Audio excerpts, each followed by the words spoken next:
قال الله تعالى وتبارك في القرآن المجيد والفرقان الحميد بسم الله الرحمن الرحيم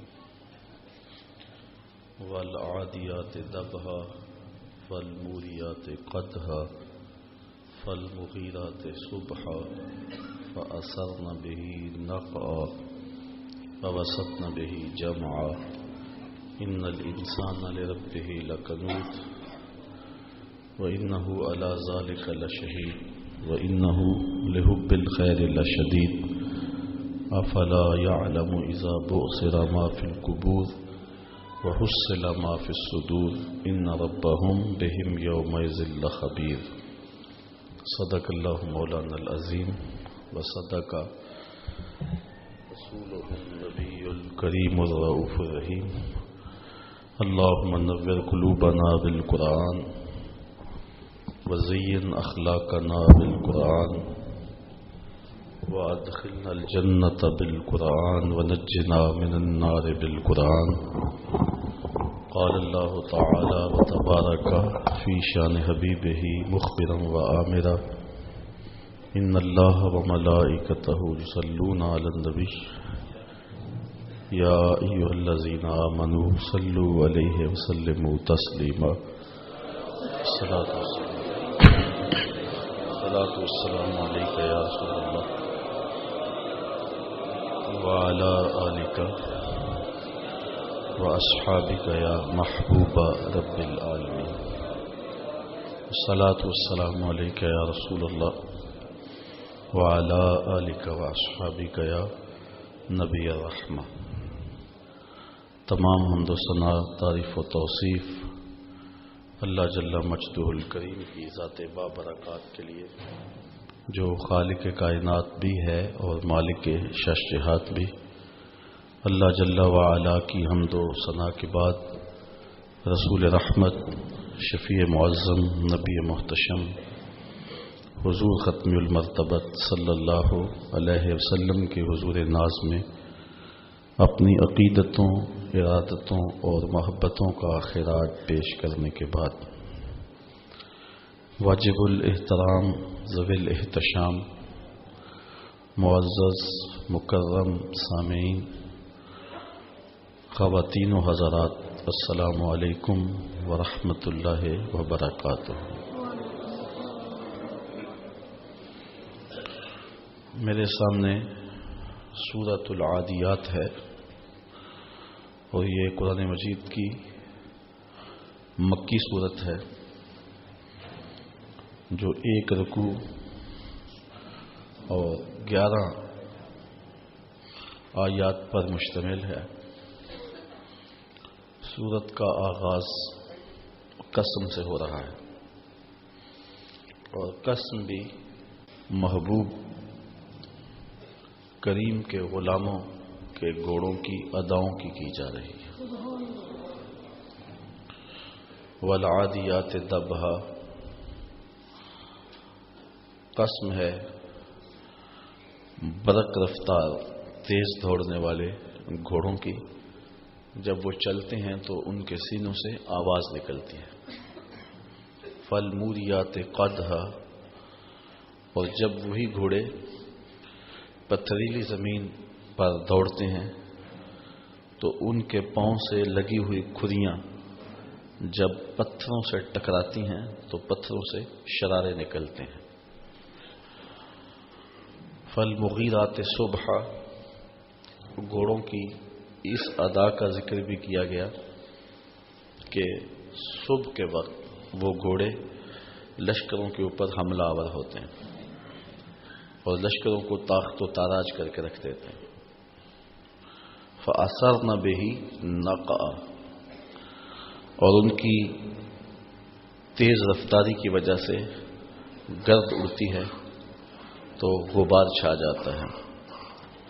فَوَسَطْنَ بِهِ جَمْعًا، اور وہ لشکروں کے اندر گھس کے حملہ آور ہو جاتے ہیں. ان الانسان لربہ لکنود، بے شک انسان اپنے رب کا ناشکر ہے. اللہ تعالی نے محبوب کے غلاموں کے گھوڑوں کی قسم کی ہے۔ حضرت سیدنا عبداللہ ابن عباس رضی اللہ تعالیٰ عنہ فرماتے ہیں کہ یہ سورت مدنی ہے، اور مفسرین کی ایک جماعت کا خیال ہے کہ یہ سورت مکی ہے۔ راہ حق میں دوڑنے والے یہاں گھوڑے مراد ہیں یا اس سے اونٹ مراد ہیں، اس کے بارے میں مفسرین کی دو آراء ہیں۔ حضرت عبداللہ بن عباس رضی اللہ تعالیٰ عنہ حرم میں بیٹھے تھے، ایک شخص ان کے پاس آیا اور ان سے پوچھنے لگا یہ جو قرآن نے گھوڑوں کی قسم کی ہے تو اس سے کیا مراد ہے، عادیات سے کیا مراد ہے؟ تو فرمانے لگے کہ اس سے گھوڑے مراد ہیں جو راہ حق میں دوڑتے ہیں۔ تو وہ حضرت عبداللہ ابن عباس کے پاس سے اٹھا اور حضرت علی المرتضیٰ رضی اللہ تعالی عنہ کے پاس آ گیا۔ وہ اس وقت آب زمزم کے چشمہ کے پاس بیٹھے تھے۔ انہوں نے مولا کائنات سے اس شخص نے آ کے پوچھا کہ یہ جو عادیات ہے اس سے کیا مراد ہے؟ تو آپ نے پوچھا کیا میرے سے پہلے بھی آپ نے کسی سے یہ سوال کیا ہے؟ انہوں نے کہا کہ میں حضرت عبداللہ ابن عباس سے پوچھا ہے۔ تو کہا انہوں نے کیا جواب دیا؟ تو انہوں نے کہا اس سے راہ حق میں دوڑنے والے گھوڑے مراد ہیں۔ تو کہا جاؤ انہیں میرے پاس بلا کے لاؤ۔ تو حضرت عباس حضرت علی المرتضیٰ کے پاس آئے، کہا کہ تم نے یہ کیسے کہہ دیا کہ اس سے گھوڑے مراد ہیں؟ یہ تو آیات نازل ہوئی ہیں مکے میں، اور کفر اور اسلام کی پہلی ٹکر بدر میں ہوئی ہے۔ تو بدر میں صرف دو گھوڑے تھے، ایک حضرت زبیر کے پاس، ایک حضرت مقداد کے پاس۔ تو یہاں گھوڑے مراد نہیں ہو سکتے، یہاں وہ اونٹ مراد ہے جو حاجیوں کے قافلے لے کر کے میدان کی طرف چلتے ہیں۔ اس پر علماء نے یہ اشکال بھی ظاہر کیا کہ اگر اس سے اونٹ مراد ہیں تو اونٹ کے پاؤں سے چنگاریاں تو نہیں نکلتی؟ تو کہا کہ جب بوجھ لے کے اونٹ دوڑتے ہیں، اس کا جواب دیا تو ان کے پاؤں تلے جب کنکر آ جائیں تو وہ کنکر اڑ کے اگر کسی چیز کو لگیں تو اس سے چنگاری نکلتی ہے، لہذا یہاں اونٹ بھی مراد ہو سکتے ہیں۔ لیکن جمہور مفسرین کا خیال یہ ہے کہ اس سے مراد گھوڑے ہیں جو راہ حق میں دوڑتے ہیں، سفر کرتے ہیں۔ تو محبوب کے غلاموں کے گھوڑوں کی قسم کی اگر آپ کی توجہ ہو تو بات قسم کی چلی۔ الجامع لاحکام القرآن کے اندر امام قرطبی لکھتے ہیں کہ اللہ نے پھر محبوب کی زندگی کی قسم کی، بات قسم کی چلی تو اللہ نے محبوب کی جوانی کی قسم کی، بات قسم کی چلی تو رب نے محبوب کے شہر کی قسم کی، شہر کی گلیوں کی قسم کی، محبوب کے روئے زیبا کی قسم کی، زلف عنبری کی قسم کی، اللہ نے محبوب کے زمانے کی قسم کی، اور پھر اللہ نے محبوب کے غلاموں کے گھوڑوں کے پاؤں سے لگی ہوئی کھریوں کے ٹکرانے سے جو شرارے نکلتے ہیں ان شراروں کی بھی قسم کی۔ صرف تیری ہی قسم نہیں، تیرے غلاموں کی قسم ہی نہیں، تیرے غلاموں کے گھوڑوں کے پاؤں سے لگی ہوئی کھریوں کے ٹکرانے سے نکلنے والی چنگاریاں بھی اللہ کو اچھی لگتی ہیں۔ پھر وہی گھوڑے جب راہ حق میں دوڑیں تو ان کے پاؤں سے جو گرد اٹھے تو اللہ اس گرد کی بھی قسم کرے۔ اللہ اکبر۔ پھر وہ گھوڑے جب میدان عمل میں اتریں اور لشکروں کو تاخت و تاراج کر کے رکھ دیں تو اس کی بھی قسم کی گئی۔ تو ذرا غور کیجئے کہ جب گھوڑوں کی اداؤں کی قسمیں کی گئیں تو جو گھوڑوں کے اوپر سوار تھے پھر وہ اللہ کو کتنے محبوب ہوں گے۔ چونکہ یہ جو گھوڑوں کی صفتیں ہیں، جو دوڑتے ہیں تو سینوں سے آواز نکلتی ہے، اور پتھریلی زمین میں جاتے ہیں تو شرارے نکلتے ہیں، ریتلی زمین میں جائیں تو گرد اڑتی ہے، تو جب ان گھوڑوں کی اڑائی ہوئی گرد کے ذرے بھی رب کو اچھے لگے تو جو گھوڑوں کی پشت بیٹھ کے نبی کے دین کے لیے جان لڑا رہے ہیں تو ان صحابہ کی عظمت کا عالم کیا ہوگا اور ان کی رفت کا عالم کیا ہوگا۔ اگر آنکھوں پر تعصب کی پٹی کوئی باندھ لے تو اسے کچھ نظر نہ آئے تو یہ ایک الگ بات ہے، ورنہ یہاں نسبت کی عظمتیں کتنی اجاگر ہو رہی۔ آج فرقہ پرستی کا اللہ برا کرے، اس نے انسانوں کو اتنا اندھا کر دیا کہ کہنے والے یہ کہتے ہیں کہ نبی تو سکی بیٹی کو بھی نہیں بخشوا سکتا، اور نبی کی بیٹی ہونا یا اولاد ہونا یہ کوئی قابل قدر شاید نہیں ہے۔ تو میں کہتا ہوں کہ نبی کی اولاد ہونا، نسب رسول ہونا، نبی کا خون ہونا، نبی کا فرزند ہونا، نبی کا صحابی ہونا، یا نبی سے نسبت کسی شہر کو ہونا بڑی عظمت کی باتیں ہیں۔ محبوب کے غلاموں کے گھوڑوں کے پاؤں سے لگی ہوئی کھریوں کے ٹکرانے سے جو شرارے نکلتے ہیں رب کو وہ شرارے بھی پسند ہیں، اور اللہ قرآن میں ان شراروں کی بھی قسمیں کر رہا ہے۔ وَالْعَادِيَاتِ ضَبْحًا فَالْمُورِيَاتِ قَدْحًا فَالْمُغِيرَاتِ صُبْحًا فَأَثَرْنَ بِهِ نَقْعًا فَوَسَطْنَ بِهِ جَمْعًا۔ اچھا، بات قسم کی چلی تو یہ نسبتیں ہیں گھوڑوں کی، تو رب نے ان گھوڑوں کی اداؤں کی قسمیں کی ہیں، اس لیے کہ ان گھوڑوں کو نسبت ہے رسول اللہ کے اصحاب کے ساتھ، تو یہ ذات کے گھوڑے ہو کر کے بھی اللہ کو اچھے لگتے ہیں۔ اور آؤ ذرا 2 قدم آگے بڑھ جاؤ، یہ تو گھوڑے ہیں لیکن قرآن بتاتا ہے ذات کا کتا ہے، لیکن سنگ جڑ گیا ولیوں کے، اور اللہ نے اس کتے کے بیٹھنے کے سٹائل کو بھی قرآن میں بیان کر دیا۔ وَقَلْبُهُمْ بَاسِطٌ ذِرَاعَيْهِ بِالْوَسِيدِ، قرآن کہتا ہے سورہ کہف اٹھائے، ان کا کتا غار کے دھانے پر بازوں کو پھیلا کے بیٹھا ہوا ہے۔ میں آپ سے پوچھتا ہوں، قرآن مجید کا تو ایک ایک حرف اور ایک ایک لفظ حیات بخش ہے اور زندگی بانٹتا ہے، اور ہمارے لیے سراسر ہدایت ہے، تو اس میں ہماری کیا رہنمائی ہے؟ اس میں قرآن نے ہمیں کیا ہدایت دی ہے؟ قرآن کا کیا پیغام ہے اس میں کہ کتے کے غار کے منہ پر بیٹھنے کے سٹائل کو، اس کی حیت جلوس کو بیان کیا گیا کہ یا اللہ قرآن تو صحیفہ ہدایت ہے، اور قرآن تو نور و نکھت کا روشن حوالہ ہے، یہ تو زندگی گزارنے کا اسلوب دیتا ہے، یہ تو حیات بخش ہے، یہ تو ہدایت آفری ہے، تو اس میں ہمارے لیے کیا ہدایت ہے کہ کتے کے بیٹھنے کے سٹائل کو بیان کیا جا رہا ہے۔ کہا یہی تو بتانا چاہتا ہوں کہ ذات کا کتا بھی ہو، ولیوں کے سنگ جڑ جائے تو رب کو وہ بھی پیارا لگتا ہے، اس لیے کہ وہ میرے ولیوں کی سنگت میں آ گیا ہے، تو جو کتا ولیوں کی سنگت میں آ جائے وہ تو محبوب ہو جائے، اور جو انسان غوث اعظم کی چوکھٹ پہ بیٹھ جائے تو پھر اس کی عظمت کا عالم کیا ہوگا اور ان کی رفتوں کا عالم کیا ہوگا۔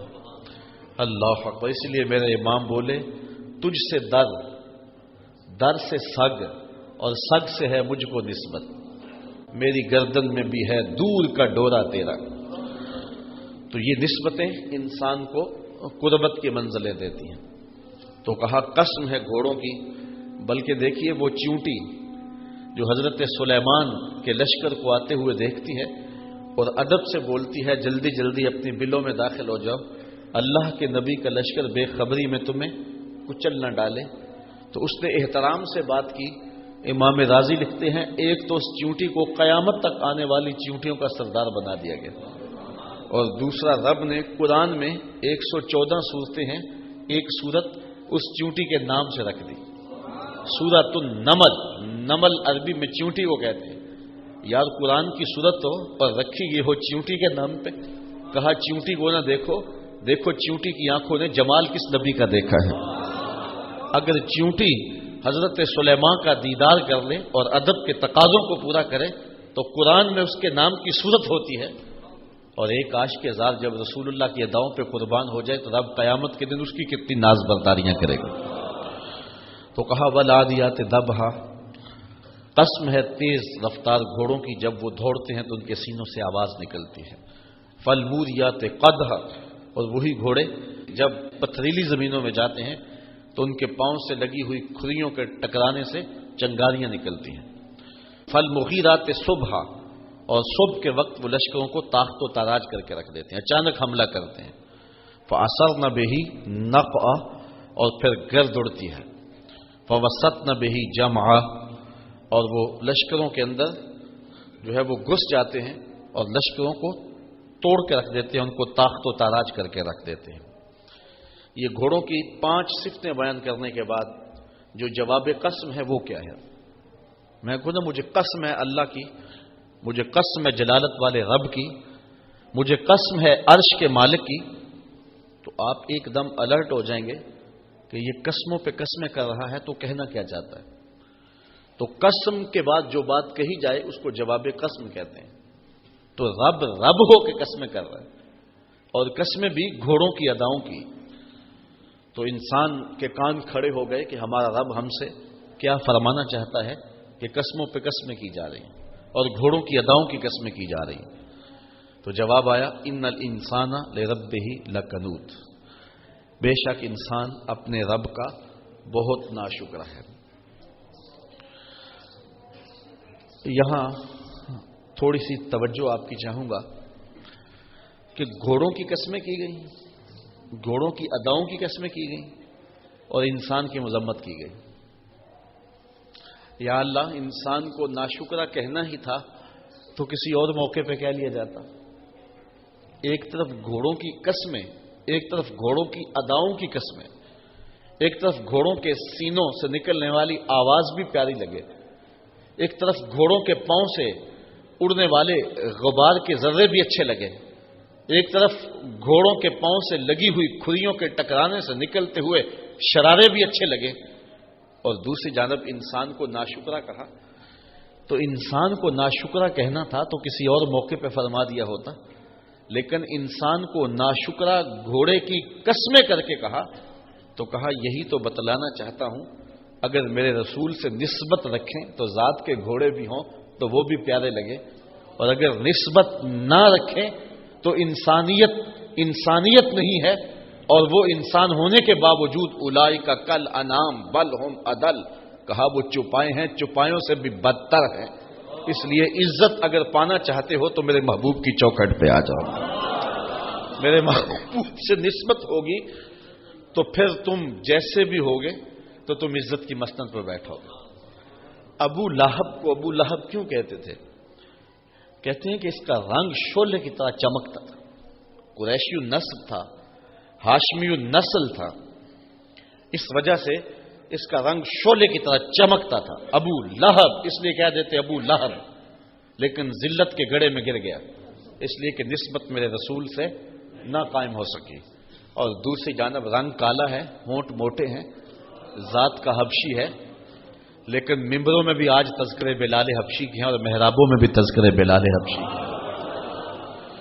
تو یہاں ذات نہیں دیکھی جاتی، یہاں دیکھا جاتا ہے میرے رسول سے نسبت کس کی ہے۔ اقبال یہ کس کے عشق کا فیض عام ہے، رومی فنا ہوا حبشی کو دوام ہے۔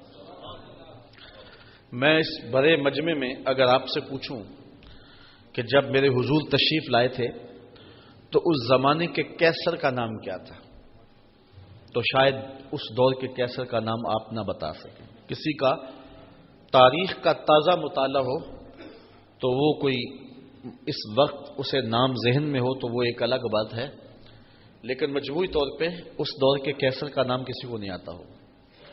میں اگر پوچھوں کہ جب میرے حضور آئے تھے اس دور کے خاقان کا نام کیا تھا، تو اس دور کی طاقت تھی، لیکن آج اس دور کے خاقان کا نام کسی کو نہیں آتا ہوگا۔ میں پوچھتا ہوں جب میرے حضور تشریف لائے تھے تو اس دور کے کسرا کا نام کیا تھا، اس دور کا اوباما تھا، لیکن آج کسی کو اس دور کے کسرا کا نام نہیں آتا ہوگا۔ اور میں اگر اس مجلس میں موجود سب سے کم عمر کے بچے سے پوچھوں کہ میرے حضور کے مؤذن کا نام کیا تھا، تو وہ سر اٹھا کے بلال حبشی کا نام لے گا یا نہیں لے گا؟ تو پھر جو نسبت رسول سے رکھ لے، تعلق حضور سے رکھ لے، تو پھر رب اسے مرنے نہیں دیتا، اس کا ذکر مٹنے نہیں دیتا، ورنہ نام بھی باقی نہیں رہتا۔ تو انسان کو ناشکرا گھوڑوں کے وصف بیان کرنے کے بعد کہا گیا کہ اگر میرے رسول سے نسبت رکھتے ہوں تو ذات کے گھوڑے بھی ہوں تو وہ بھی محبوب ہیں، اور اگر نسبت نہ رکھتا ہو تو ہاشمی النسب بھی ہو، قریشی النسب بھی ہو، اور رنگ انگارے کی طرح چمکتا کیوں نہ ہو، مکے کا سردار کیوں نہ ہو، اللہ اسے پرے کا کی حیثیت نہیں دیتا، اس لیے کہ اس کی نسبت میرے رسول کے ساتھ نہیں ہے۔ تو رب لوگوں کو دیکھتا ہے محبوب کی نسبت کے حوالے سے، جس کی نسبت محبوب سے جڑی ہے، جس کا تعلق حضور سے جڑا ہے، تو اللہ تعالیٰ اس کو سر بلند کر دیتا ہے، چاہے وہ ذات کا گھوڑا ہی کیوں نہ ہو، وہ ذات کا اونٹ ہی کیوں نہ ہو، بلکہ نبی سے نسبت ہو جائے تو ذات کی چوٹی ہی کیوں نہ ہو، بلکہ نبی سے نسبت رکھنے والے ولیوں سے نسبت ہو جائے، ذات کا کتا بھی کیوں نہ ہو، تو رب کو وہ بھی پیارا لگتا ہے، اور اس کی ادائیں قرآن میں اللہ بیان کرتا ہے۔ تو جو سب کچھ نبی پہ وار دیتے ہیں تو ان کی شان و عظمت کا عالم کیا ہوگا۔ تو ان 5 قسموں کو بیان کرنے کے بعد کہا بے شک انسان اپنے رب کا ناشکرا ہے۔ قنوت کے کئی معنی اور کئی مطالب علماء نے بیان کیے ہیں۔ معروف معنی اس کا یہی ہے کہ جو اللہ کی نعمتیں کھائے اور اس کا شکر ادا نہ کرے۔ یہ ہر انسان کی کہانی نہیں ہے، انسانوں کے زمرے میں تو عظیم المرتبت ہستیاں بھی ہیں جو قدم اٹھائیں اور قدم رکھیں تو رب ان اداؤں کی قسمیں کرے۔ یہاں وہ بد نصیب انسان ہیں جو اپنے رب کی نعمتیں کھائیں اور اس کا شکر ادا نہ کریں۔ قنوت کا ایک معنی یہ ہے کہ جب اللہ تعالیٰ نعمتیں عطا کرے اور جب وہ نعمتوں کو روک لے، 2 حالتیں ہوتی ہیں انسان کے اوپر اللہ کی طرف سے، کبھی اللہ نعمتیں عطا کرتا ہے، کبھی نعمتوں کو روک لیتا ہے۔ تو جب نعمتوں کو روک لے تو یہ واویلا کرے، لٹ گیا، مر گیا، کچھ نہ رہا، اور جب اللہ تعالیٰ کرم نوازیوں کے دروازے کھولے تو پھر اس وقت اس کا اظہار نہ کرے۔ تو مفسرین کی ایک جماعت یہ کہتی ہے کہ قنوت ایسے شخص کو کہتے ہیں کہ جب اسے تکلیف آئے تو واویلا مچائے، شور و فساد کرے، اور جو ہے وہ کہے میں لٹ گیا، مر گیا، بیماریاں آئے تو شور کر دے، غربت آئے تو شور کر دے، کوئی اسے تکلیف پہنچے تو جو ہے وہ شور و غل مچا دے۔ لیکن جب اللہ کی رحمتوں کے دروازے اس پر کھول دیے جائیں تو اس وقت جو ہے وہ اللہ کا شکر ادا نہ کرے، اس کا اظہار نہ کرے۔ تو جو نعمت کا اظہار نہ کرے اور دکھوں کا اظہار کرے، اللہ کی طرف سے آنے والی تکلیفوں پر واویلا مچائے، تو اس کو عربی زبان میں قنوت کہتے ہیں۔ تو کہا کہ انسان اپنے رب کا قنوت ہے، ناشکرا ہے، اور نعمتوں پر شکریہ ادا نہیں کرتا، اور جب اسے تکلیفیں آتی ہیں تو واویلا مچاتا ہے۔ قنوت کا ایک معنی یہ بھی علماء نے بیان کیا ہے، اہل لغت نے، کہ جو بخیل ہو، کنجوس ہو۔ اللہ تعالیٰ جب نعمتیں عطا کرے تو اس نعمت میں اوروں کو شریک کرنا چاہیے، ہمسایوں کو، رشتہ داروں کو، اعزاء و اقربا کو۔ تو جو اپنی نعمتوں میں، اللہ کی عطا کردہ نعمتوں میں، وہ دولت کی صورت میں ہے، وہ علم کی صورت میں ہے، وہ عزت و شہرت کی صورت میں ہے، تو جو اللہ کی عطاؤں میں جو بندے پر مسلسل برسی ہیں تو اوروں کو شامل نہیں کرتا ہے تو وہ قنوت کہلاتا ہے۔ اللہ اکبر۔ وَإِنَّهُ عَلَى ذَلِكَ لَشَهِيدٌ، اور وہ اس پر خود گواہ ہے، یعنی خارج سے کسی دلیل کی ضرورت نہیں ہے کہ آپ اس کے لیے کوئی دلائل مرتب کرنے پڑے کہ انسان کیا واقعی اپنے رب کا ناشکرا ہے۔ کہا کہ اس پر خارج سے اسے کوئی دلیل نہیں چاہیے، اگر وہ تدبر کرے تو اس کا ضمیر بتائے گا کہ وہ واقعی اپنے رب کا ناشکرا ہے۔ انسان اپنے تدبر اور اپنے تفکر کے ساتھ اپنی اس کیفیت کو دیکھ سکتا ہے کہ کیا اس میں یہ کیفیت موجود ہے۔ جن پاک باز لوگوں کو اللہ نے اس خصلت بد سے محفوظ رکھا ہے وہ تو خوش نصیب لوگ ہیں، اور باقی لوگ اپنے اندر غور و فکر کر سکتے ہیں۔ قرآن یہ دعوت دیتا ہے، یہ بات بھی ذہن میں رکھیں کہ یہاں خبریت مقصود نہیں ہے قرآن مجید کا یہاں یہ مقصود نہیں ہے کہ یہ بتا دینا کہ اس میں یہ خامی ہے، بلکہ خامی بتا کر کے اس کے دور کرنے کی طرف توجہ دلائی گئی ہے. جس طرح ایک حکیم حاذق کسی کی نبض پہ ہاتھ رکھ کے اس کو خطرناک مرض بتا دیتا ہے، تو وہ اس لیے نہیں بتاتا کہ اس کو میں آگاہ کر دوں کہ تیرے لیے یہ مرض ہے، بلکہ اس کا مقصود یہ ہوتا ہے کہ اس کو مرض بتا کے علاج کی طرف متوجہ کر دوں. تو اللہ تعالیٰ جل شانہ انسان کو جو بیماری لگی ہوئی ہے قنوط کی، ناشکری کی، رب کی نعمتوں پر سپاس نہ ادا کرنے کی، بخل کا مرض جو لگ چکا ہے، رب کی نعمتیں نہ ملیں تو واویلا مچاتا ہے، اور نعمتیں مل جائیں تو پھر اس کو مخفی رکھتا ہے، اس کا اظہار نہیں کرتا، ابراز نہیں کرتا. تو اس دور کرنے کے لیے اس بیماری کو بتایا گیا ہے اور تشت ازبام کیا گیا ہے، اور کہا اس کے لیے تجھے تشخیص کروانے کے لیے کسی حکیم کے پاس جانے کی ضرورت نہیں ہے، کسی طبیب کے پاس جانے کی ضرورت نہیں ہے، کسی ڈاکٹر کے پاس جانے کی حاجت نہیں ہے. تجھے کوئی صغرا کبرا ملانے نہیں پڑیں گے، تجھے کوئی تفکر اور تدبر کو دعوت نہیں دینی پڑے گی. وَإِنَّهُ عَلَىٰ ذَلِكَ لَشَهِيدٌ. ذرا تھوڑا سا اپنے اندر اتر تو تیرے اندر یہ عیب ہے تو تجھے نظر آ جائے گا کہ تیرے رب نے تیرے اوپر کتنی کرم نوازیاں کی، تو اس کا تو نے کبھی شکریہ ادا نہ کیا، اور تھوڑی سی تکلیف آ جائے تو واویلا مچا دے. انسان اگر اپنے اندر غور کرے تو ہر وقت وہ گڑا رہے سجدے میں، اور تشکر اس کی آنکھوں سے ٹپکے، اس کے طرز زندگی سے ٹپکے کہ اس کے رب نے اس کو کتنا کچھ عطا کیا ہے. بہت ساری نعمتیں ایسی ہیں جو رب نے ہمیں عطا کی، لیکن ہمیں احساس بھی نہیں ہے کہ وہ نعمتیں ہیں ہمارے وجود میں جو اللہ تعالیٰ نے سسٹم رکھے ہوئے ہیں. کتنے ایسے نظام ہیں ہمارے اندر جس سے ہمیں آگہی بھی نہیں ہے، لیکن وہ سسٹم کام کر رہے ہیں. دنیا کا ایک امیر ترین شخص ہوا ہے اوناسس. اس کی آنکھوں کے یہ جو پپوٹے ہیں یہ کام کرنا چھوڑ گئے. اب ڈاکٹر سلوشن ٹیپ لگا کے اس کی آنکھیں کھول دیتا تھا، اور جب اس نے سونا ہوتا تو وہ اتار دیتا اور آنکھیں بند کر دیتا. تو کسی نے اوناسس سے پوچھا کہ تیری زندگی کی سب سے بڑی خواہش؟ تو اس نے کہا کاش میں اپنی آنکھیں اپنی مرضی سے کھول سکوں. کہا اس کے لیے کوئی دولت کوئی پیسہ تجھے لگانا پڑے تو لگائے گا؟ اس نے کہا ساری دولت جھونک دوں گا. یہ کتنی بڑی دولت ہے کہ میں اپنی آنکھیں اپنی مرضی سے کھول سکوں. کبھی آپ نے اس پہ غور کیا؟ ادھر تنکا اڑا ادھر آنکھ جھپک گئی. یہ آٹومیٹک سسٹم رب نے رکھا ہوا ہے. ہمیں اس لیے پتا نہیں ہے، کبھی بل نہیں آیا، کبھی رب نے جو ہے وہ اس پر بل نہیں بھیجا کہ تم اتنی بار دن میں آنکھیں جھپکتے ہو اور یہ سسٹم لگا ہوا ہے، اس کا بل ادا کرو. اس لیے ہمیں اس کا احساس ہی نہیں ہے کہ یہ کتنی بڑی نعمت ہے. وہ نعمت چھن گئی تو اب پتا چلا کہ یہ کتنی بڑی نعمت ہے. یہ منہ کے اندر جو لعاب آتا ہے، ہم کچھ اندر نگل لیتے ہیں، کچھ تھوک دیتے ہیں.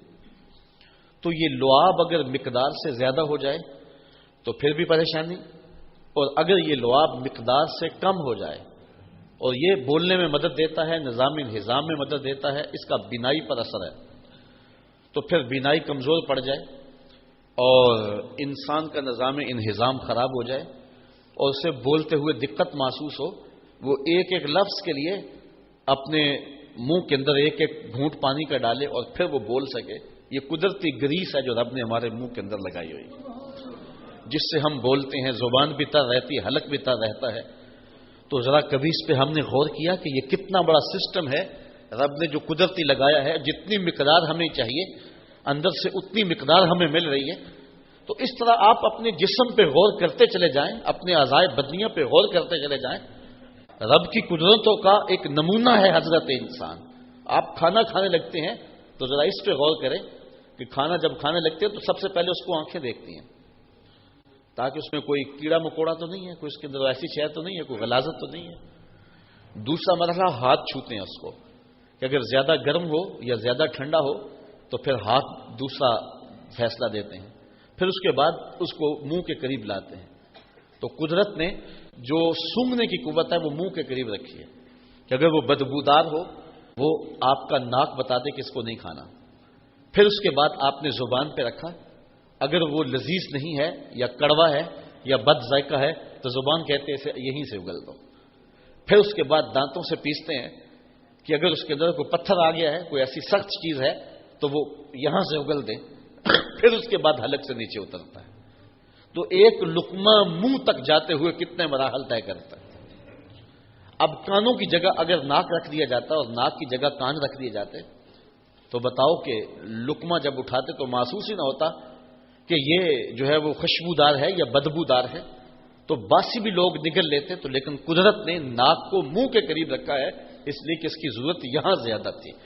تو ایک لقمے کے اٹھانے سے لے کر کے اس کو منہ تک لے جانے تک، پھر زبان پر رکھنے سے لے کر کے چبانے تک انسان کتنے مراحل سے گزرتا ہے۔ یہاں ایک جملہ اور کہنا چاہتا ہوں کہ رب نہیں چاہتا کہ اس کے پیٹ کے اندر کوئی غلط لقمہ چلا جائے، پہلے دیکھ لے غلاظت تو نہیں، پھر چھو لے زیادہ گرم تو نہیں، پھر سونگ لے بدبودار تو نہیں، پھر چکھ لے بد ذائقہ تو نہیں، پھر پیس لے کہ سخت تو نہیں ہے۔ جو رب یہ نہیں چاہتا کہ ایک لقمہ بھی غیر مناسب اس کے پیٹ میں چلا جائے، وہ رب کیسے چاہے گا کہ اس کے پیٹ میں حرام بھر جائے اور یہ جہنم کی آگ خریدتا رہے؟ تو اللہ تعالیٰ نے حضرت انسان کو یہ تدبر کے لیے سب کچھ دیا ہوا ہے، لیکن انسان ناشکر ہے اور وہ اپنے رب کی نعمتوں پر شکر ادا نہیں کرتا۔ وہ یہ سسٹم دیکھیں آنکھوں کا جو رب نے لگایا ہے، یہ کانوں کا سسٹم جو رب نے لگایا ہے، یار جس طرح کی ہمارے منہ میں زبان ہے، اس سے بڑی زبان تو گائے کے منہ میں ہے، اس سے تو بڑی زبان اونٹ کے منہ میں ہے، لیکن وہ معافی ضمیر کو نوکے زبان پہ نہیں لا سکتے۔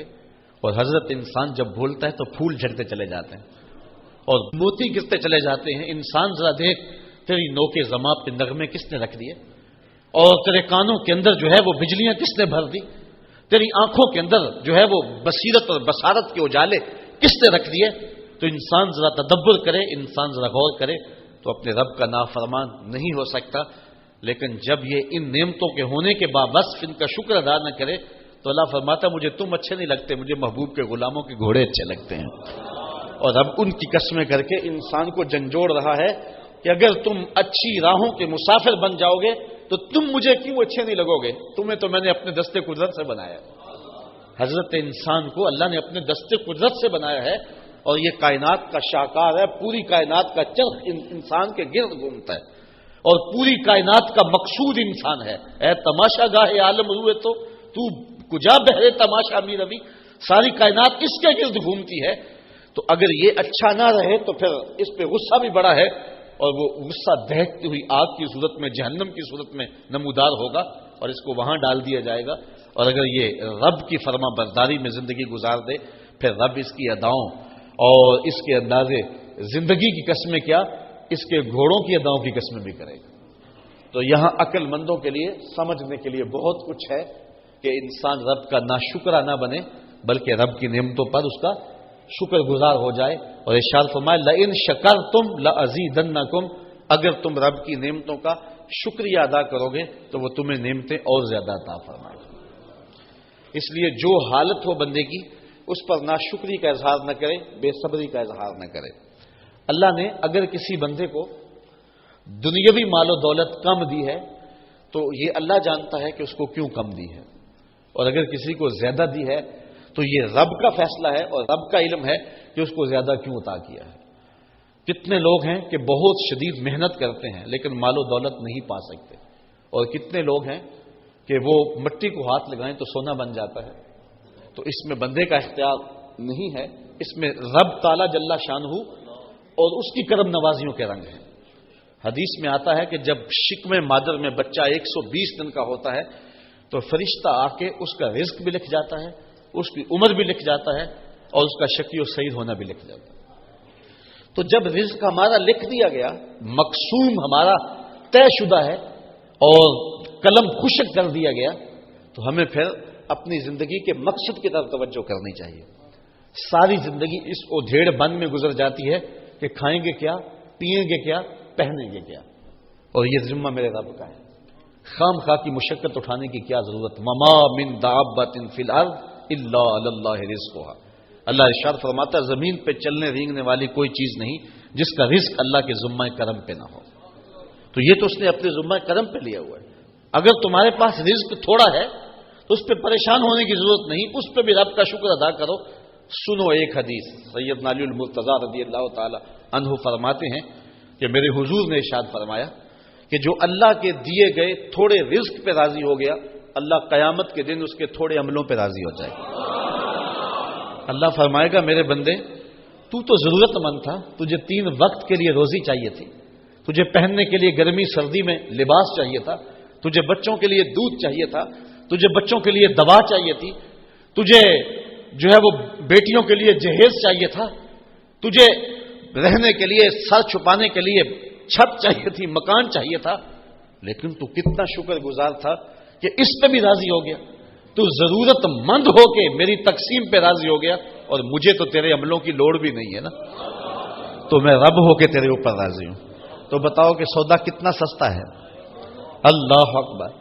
تو فرمایا جو اللہ کے دیے گئے تھوڑے رزق پہ راضی ہو گیا، اللہ قیامت کے دن اس کے تھوڑے عملوں پہ راضی ہو جائے.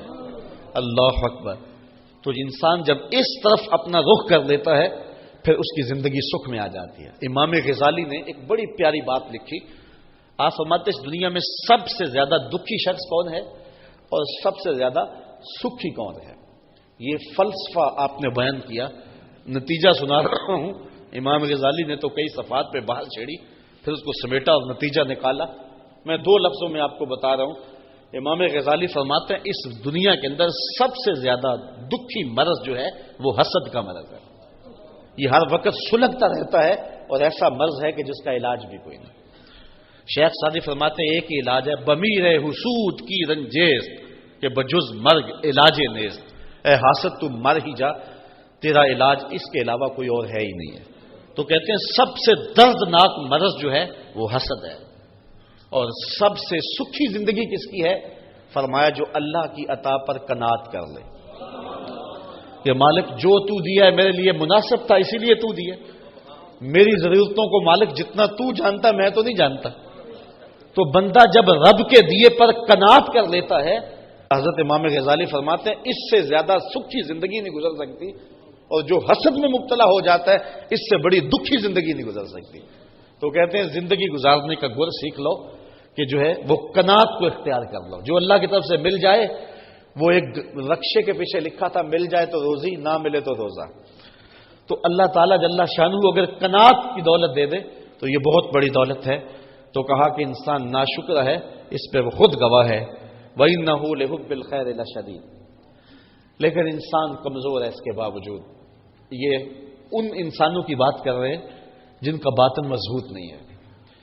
کہا وَإِنَّهُ لِحُبِّ الْخَيْرِ لَشَدِيدٌ. یہ دولت کی محبت کے اندر بہت سخت ہے. اس کی زندگی کا مطمع نظری یہی ہے کہ میرے پاس زیادہ سے زیادہ پیسے آ جائیں. 18 گھنٹے محنت کرتا ہے کہ میرے پاس دولت جمع ہو جائے. کسی سے پوچھیں تو وہ کہتا ہے جی 2 وقت کا کھانا چاہیے، 2 وقت کی روٹی کے لیے بس دن رات بھاگے پھر رہے ہیں. تو میاں پیٹ تو جو ہے وہ 2 روٹیاں صبح مانگتا ہے، 2 شام مانگتا ہے. یہ پیٹ کے لیے اتنا تردد نہیں ہے.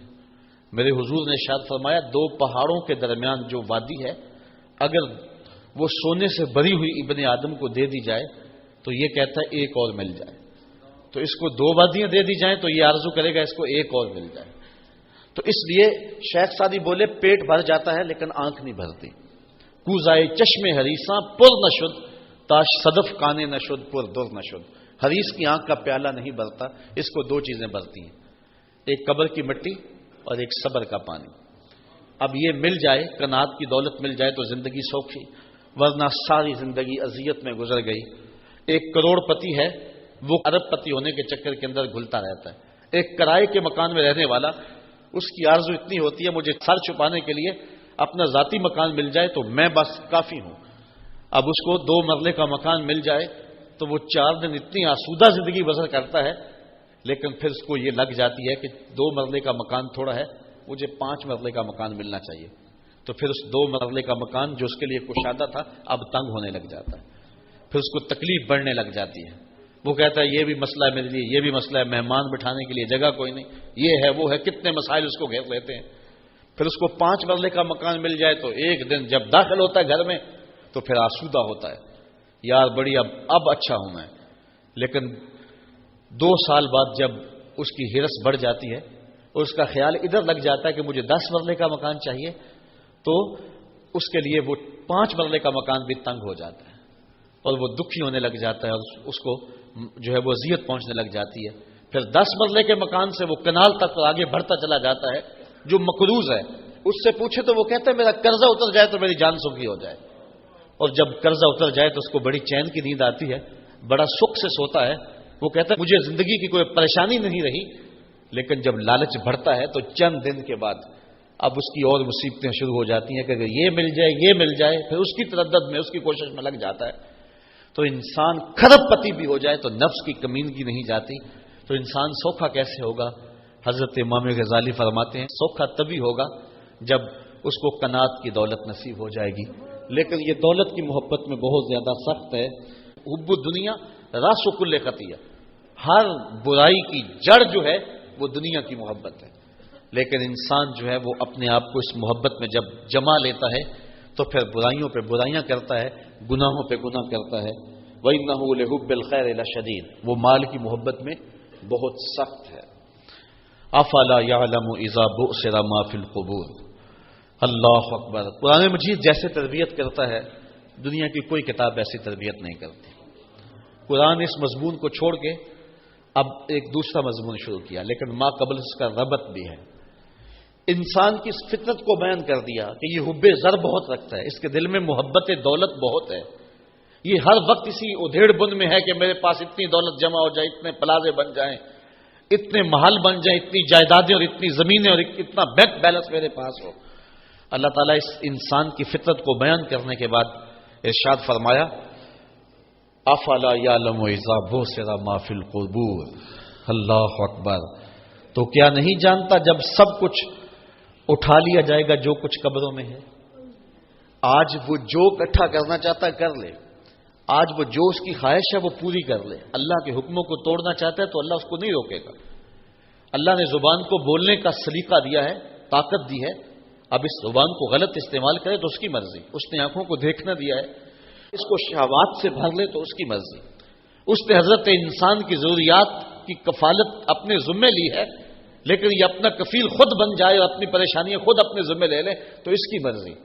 اور یہ خرید لے دولت اور خرید لے دنیا اور یہ خواہشات کی انبار لگا دے، اللہ ارشاد فرماتا ہے وہ وقت آنے والا ہے افلا یعلم اذا بؤثر ما فی القبور، اللہ اکبر۔ اس سے پتہ چلے گا اس وقت جو کچھ جو قبروں میں ہے سب کچھ باہر آئے گا۔ یہاں من فی القبور نہیں کہا، ما فی القبور کا ہے۔ اگر من فی القبور ہوتا تو اس سے مراد صرف انسان ہوتے جو قبروں سے اٹھائے جاتے۔ ما فی القبور جو ہے یہ ذوی العقول اور غیر ذوی العقول دونوں کے لیے شامل ہے، تو پھر اس کا مطلب یہ ہے کہ صرف اس دن قبروں سے ہی انسان نہیں اٹھائے جائیں گے، بلکہ جو دفینے، جو خزینے، جو زمین میں دفن ہوں گے خزانے، ایک ایسا جھٹکا آئے گا کہ سارے باہر آ جائیں گے۔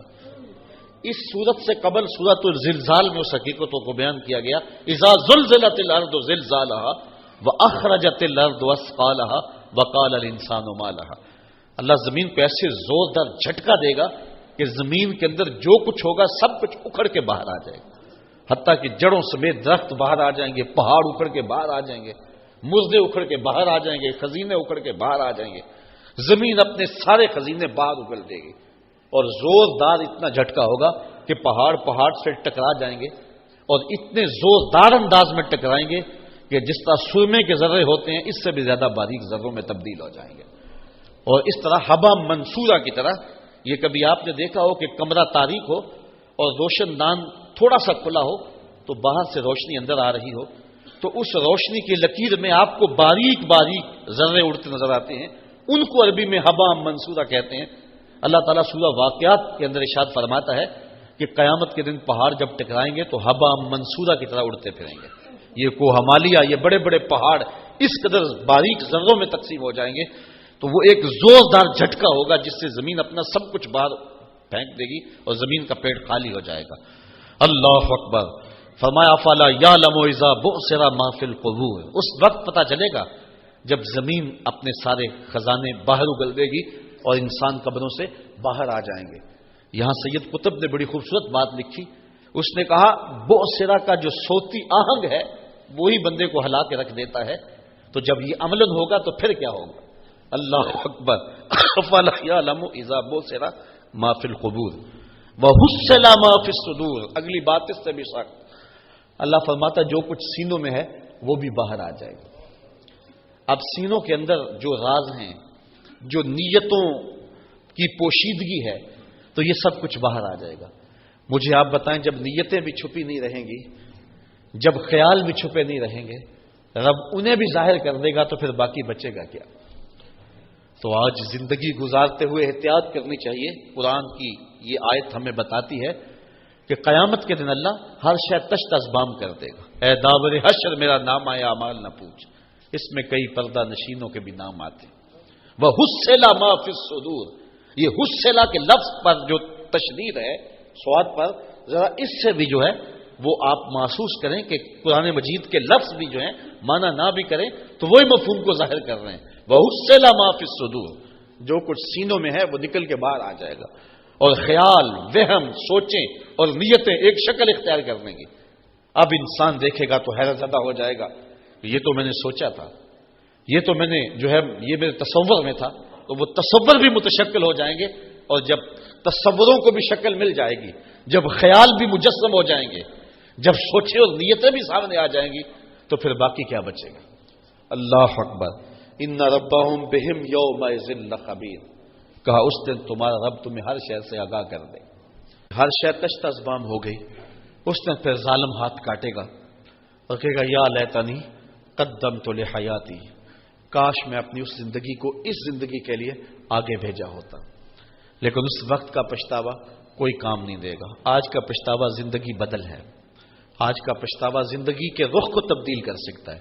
وقت پر کافی ہے ایک قطرہ بھی آب خوش ہنگام کا. جل گیا جب کھیت برسمی تو پھر کس کام کا. تو صاحبو آئیے ہم اپنی آخرت کے لیے تیاری کر دیں.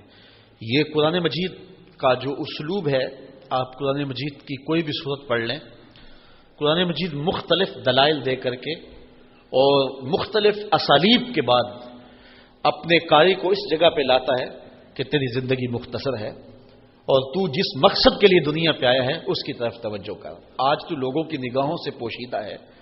آج تیرا مکر و فریب، تیرا دجل و تلبیس چل رہا ہے. آج تو لوگوں کو دھوکہ دے سکتا ہے، لیکن یہ کل ہر شے ظاہر ہو جائے گی. اور پھر اس وقت کتنا مشکل ہوگا جب نیتیں بھی پوشیدہ نہیں رہیں گی، جب راز بھی پوشیدہ نہیں رہیں گے. تو سورہ العادیات گھوڑوں کی اداؤں کی قسموں سے لے کر کے سینوں کے چھپے ہوئے رازوں کے اظہار تک ہمیں ایک سبق دیتی ہے، ایک درس دیتی ہے کہ ہمارا رب ہماری شکلوں کو نہیں، ہماری اداؤں کو پسند کرتا ہے اگر وہ صالح ہیں تو. لیکن اگر ہماری ادائیں اچھی نہیں ہوں گی تو یہ شکل قیامت کے دن چھین لی جائے گی. یہ بات ذہن میں رکھیں کہ جب کوئی شخص بھی جہنم میں جائے گا تو اس صورت میں نہیں جائے گا. یہ محمدی صورت ہے. اس صورت کو چھین لیا جائے گا، اس کی شکل بدل دی جائے گی. روایات میں آتا ہے ایک ایک دانت احد پہاڑ جتنا ہوگا. احد پہاڑ 15 کلومیٹر پہ پھیلا ہوا ہے. تو ذرا 32 سے ضرب دینا کہ 15 کلومیٹر کو ذرا 32 ضرب دے تو کتنے کلومیٹر کے دانت بنیں گے. اور پھر جس منہ میں یہ دانت ہوں گے وہ منہ کتنا ہوگا. پھر اس شکل کا نہیں ہوگا، اس کی شکل بھی الگ ہوگی، صورت بھی الگ ہوگی. اور یہ جسم اتنا بڑا اس لیے کر دیا جائے گا تاکہ یہ عذاب کی سختی اور عذاب کی تکلیف کو زیادہ سے زیادہ سہے. 70 گز موٹی کھال ہوگی انسان کی تاکہ آگ زیادہ جلائے، اس کو زیادہ تکلیف پہنچے. تو یہ کیسا دن ہوگا اور کیسی گھڑیاں ہوں گی. خوش نصیب وہ ہیں جو اس مختصر سے زندگی کو آخرت کے لیے گزارتے ہیں. آفاق کے ہر گوشے میں قرآن سنا کر دم لینا، اب رکنا نہیں، اب تھمنا نہیں. فردوس میں جا کر دم لینا، آفاق کے ہر گوشے میں قرآن سنا کر دم لینا، اب رکنا نہیں، اب تھمنا نہیں. بسم اللہ الرحمن الرحیم. ہم جوہد و عظیمت کے راہی، ہم جوہد و عظیمت کے راہی، منزل پہ جا کر دم لیں گے، میدان عمل میں نکلے ہیں، میدان عمل میں نکلے ہیں، باطل کو مٹا کر دم لیں گے، ہم جوہد و عزیمت کے راہی منزل پہ جا کر دم لیں گے، آفاق کے ہر ہر گوشے میں، آفاق کے ہر ہر گوشے میں قرآن سنا کر دم لیں گے، اب رکنا نہیں، اب تمنا نہیں، اب رکنا نہیں، اب تمنا نہیں، فردوس میں جا کر دم لیں گے، ہم جوہد و عزیمت کے راہی منزل پہ جا کر دم لیں گے، میدان عمل میں نکلے ہیں، باطل کو مٹا کر دم لیں گے۔ اس دارالعلوم کی ایک ایک اینٹ میں پیار بھرا ہوا ہے، درد بھرا ہوا ہے، تو اس کے لیے دعا گو رہیں، اپنے تعاون سے بھی نوازتے رہیں۔ اللہ کی توفیق سے یہ ایک مرحلہ تقریباً تکمیل کے قریب ہے۔ ہم نے چاہا یہ تھا کہ 3.5 لاکھ روپے کا ایک ستون بما اوپر والا چھت اور فرشی لینٹر جو پڑا ہے، یہ 3.5 لاکھ روپے کا ایک بنتا ہے، تو اگر ہمیں 99 لوگ مل جائیں تو یہ سارا مکمل ہو جائے، لیکن 47 لوگ ہمیں مل سکے، چونکہ 3.5 لاکھ روپے ہم نعت خاں کو دے لیتے ہیں، مدرسے کو دینا ہمارے لیے مشکل ہے، ہمارا مزاج ایسا بنا ہوا ہے۔ تو پورے ملک کے اندر اتنے لوگ ملے، اللہ ان کے رزق میں بے پناہ برکتیں عطا فرمائے۔ باقی جن لوگوں نے انفرادی طور پہ کوشش کی، 2، 5، 7، 8، 10، 20 ہزار جتنی توفیق کوئی شامل ہوئے، تو یہ اتنا کام مکمل ہوا، اور یہ تھوڑا سا حصہ ہم نے یہ کچھ قرض لے کر کے ڈالا ہے، اور آگے والا حصہ بھی ہم نے جو ہے وہ تعمیر کرنا ہے۔ جب اوپر والی چھت کا مرحلہ پہنچے گا تو ایک ستون بما چھت کے صرف 2 لاکھ روپے تک جو ہے وہ ممکن ہوگا۔ احباب اگر اس حوالے سے جو ہے وہ تعاون فرمائیں۔ جامعۃ المصطفیٰ کے جو ماہانہ اخراجات ہیں اس سلسلے کے اندر باہر سے معاونت فارم اگر وصول کر لیں، ایک بچے کا اوسط خرچہ تقریباً 1200 سے 1500 روپے تک ہے۔ اگر ایک بچے کا خرچہ اپنے ذمے لے لیں، ہمارا نمائندہ ہر مہینے وصول کر لے گا، تو یہ ایک تعاون کی صورت ہوگی۔ بہرحال جس طرح جس سے بن پڑے، اپنے مرحومین کے صالح ثواب کے لیے، اس کی تعمیر کے لیے آپ نے کوشاں رہنا ہے۔ جس نے ایک پائی بھی اس جامعہ کے لیے خرچ کی، اے اللہ اس کو جزائے جزیل دے۔ جس نے گزرتے ہوئے پیار کی نظر سے دیکھ بھی لیا، اس کو بھی